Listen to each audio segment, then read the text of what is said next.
Hi guys, and welcome to yet another Cerwin-Vega video. This is going to be more like tips on how to improve one certain speaker, and I'm talking about the LS series. It goes for the LS12, the LS15, and also LS10, but most people have the LS12 and LS15, so those are the ones I'm gonna talk about today. Upgrades, how to make your LS sound better. First of all, you can do bracing inside the speaker cabinet from front to back. It means from the front baffle where all the drivers are sitting and mounted to the back plate where you have your speaker connection and crossovers and stuff like that. You should do at least 3 of them. 4 would be even better, but at least 3 of them. And you do one around the area up between the mids and the high frequency, and you do 2 around where the subwoofer or woofer is mounted. And it should be either a 1x3 or 1x4. Any bigger, any wider than 1 inch would take up too much displacement in the box. So 1x3 or 1x4. And these should, it doesn't matter if you mount them laying down or standing up or however, as long as you have them from front to back. There's one other thing that I haven't put on my list here, and it is glue your joint on the front and the back baffle. Put some extra glue around in the corners and the edges where the plates meet each other, because the LS series had a tendency, not all of them, but some of them, I think it was a production run either early on or in the middle, that had some glue problems. So just to be sure, put some extra glue, I mean up like in the edges of the speaker inside. That will help you. Upgraded crossover is a standard thing for most Cerwin-Vegas. Change to better caps. Very easy, very fast thing to do. There is a little cost associated with it, depending on the quality of caps that you do. But you will really like what you hear when you upgrade the caps. I'm not talking about changing the crossover frequency settings. It's just getting better caps with the same values as you already have. Better damping material. LS, I think, was very sparsely damped. I'm not saying fill it up with polyfill or anything, but damp the back plate better, top and bottom plate, not the front baffle. You know, you should never damp the front baffle. So the top plate, or let's call it baffle, and bottom baffle, and the back baffle, and a little bit on the side baffles should be damped, just to get rid of some of the boominess. Because one thing with the LS series, it is very, very boomy. When that is said, when you're done all of this, look at, and I'm going to show you, I have it right here. When I say a new mid-range housing in wood, it is crucial. Take a look at this. I'm going to put this down right there, and I'm going to slide the camera back a little bit. This is an LS mid-range, okay? Why should we change this to wood? Plastic.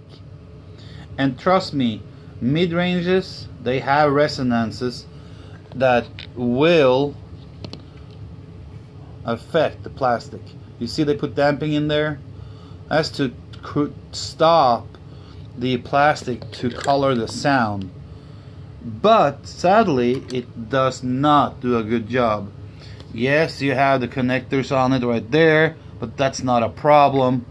You have connectors on your speakers right there, so not a problem. This plastic thing on the mid is the stupidest thing I have ever seen in any speaker brand, and I can't emphasize enough on it.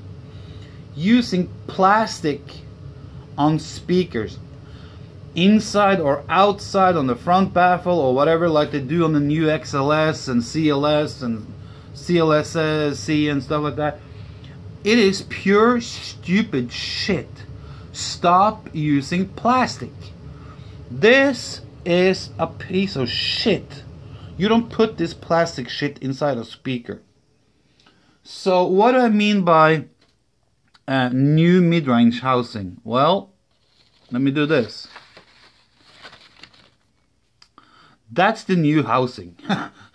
I'm sorry about the drawing, but let me try and explain to you. Let me put this mid-range up. This is where the speaker gets mounted in, okay? And you should make it this shape. That is to stop creating waves from the mids to become standing waves, because you have standing waves even in the lower mid-ranges. Inside on these walls, because now you're looking at it in the front, so this would be where you see the woofer, the mid-range right there. This is this side right here. You mount the speaker in there and it plays backwards. You should, on the back side, when the signal from the mid-range travels backwards, you should have a V in the back. The cabinet or the housing that you have it in should have a V shape in the back. That is to split up the signal and diffuse the signal. These are internal diffusers. How you make them is really up to you. Some cut out just small wooden pieces that is like a pyramid shape. Some use foam or whatever. I am a bigger fan of cutting out small pyramid shaped wood things that I glue onto the inside wall. But this is the most important one. You see that?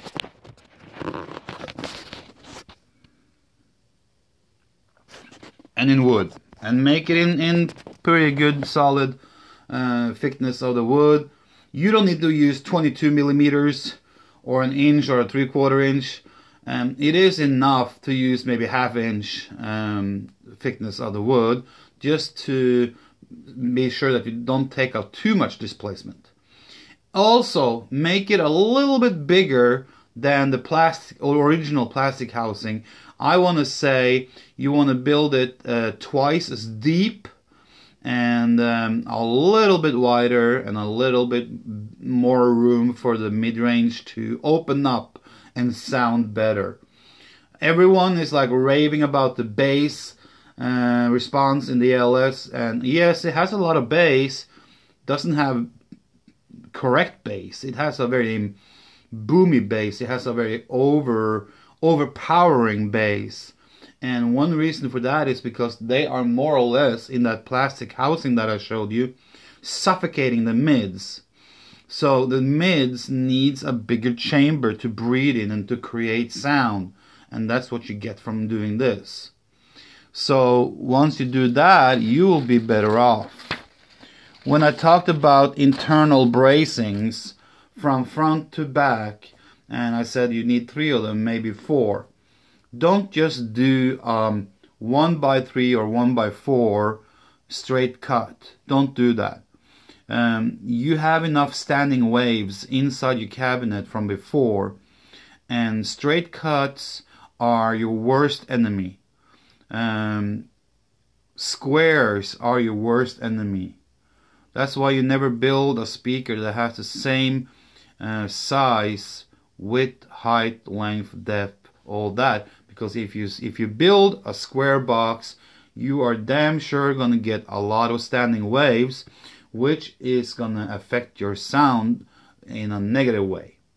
So whatever you do, build your box or whatever in different lengths and different sizes. And when you use braces, like I told you about, either 3 or 4, don't just build them in squares or flat sides or nothing. This is the front, this is the back, okay? So this, you glue this to the front baffle, you glue this to the back baffle. Normally people will just cut out a one inch thickness like that, and let's say this is 3 or 4 inches this way, and just have it flat cut. Don't do that. Make grooves, cut down like you see on the hospitals when you know the heartbeat monitor. Cut grooves into it. How big they are is up to you, but do some of them all the way on the top and some of them on the bottom. This will stop you from getting standing waves, because when the sound waves hit these, it will reflect and be sent back. If you have these grooves, some of it will travel through, and some of it will hit it and deflect. Of course, now you have the woofer mounted here, but it doesn't really matter, because when your woofer plays and moves in and out like this, it shoots the sound waves back this way, but it also shoots it sideways to each side. And when the sound reflects the wall over here and it comes back to this one, you don't want the waves to go back and forth, back and forth, back and forth. So you want to break it up. And this is how you break up sound waves. And that's how you improve your overall sound. And it will also improve the overall low-end bass reproduction sound. Since you have the mid in its own cabinet, this one will not affect the mid at all, but this one will help on the bass and on the woofer. Tweeters, not much you should do or can do or have to do. They're not affected most of the time by anything. I don't think building a housing for your tweeter in the LS series will make any better or do any upgrades to the sound. So just leave the tweeter alone. What you also can do is make sure that everything is airtight. You have something called the plumber's putty. And plumber's putty is pretty darn good thing. You can take some plumber's putty and just gently fill it around the tweeter on the back side, and do the same around the housing that you built for your mids. So you fill putty around it so you don't get any air leakage. Should you do it around the woofer? You can. I mean, it won't hurt. Just don't get it on the cone. So seal up all places that can be a leakage problem. That means also around your connector plate on the back side. Seal it up with plumber's putty. When plumber's putty dries, it becomes a hard substance that is almost like a wood thing, and if you want to remove it later, it's no problem. It's not going to be a sticky shitty thing. It will come off. So that's my tips for upgrading the LS series. Can you use these upgrades for other models? Sure, but this is the best specific way of doing the LS series. There's other ways to do other models. Not all upgrades are universal, so don't take this as a universal thing to upgrade any speaker. I mean, this is more or less universal. This goes for every speaker.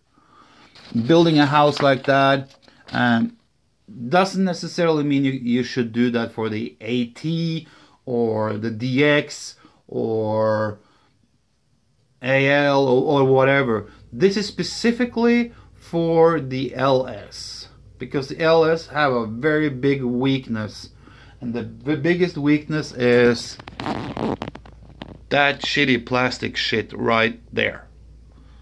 Okay guys, I hope you enjoyed this tip. Have a nice day.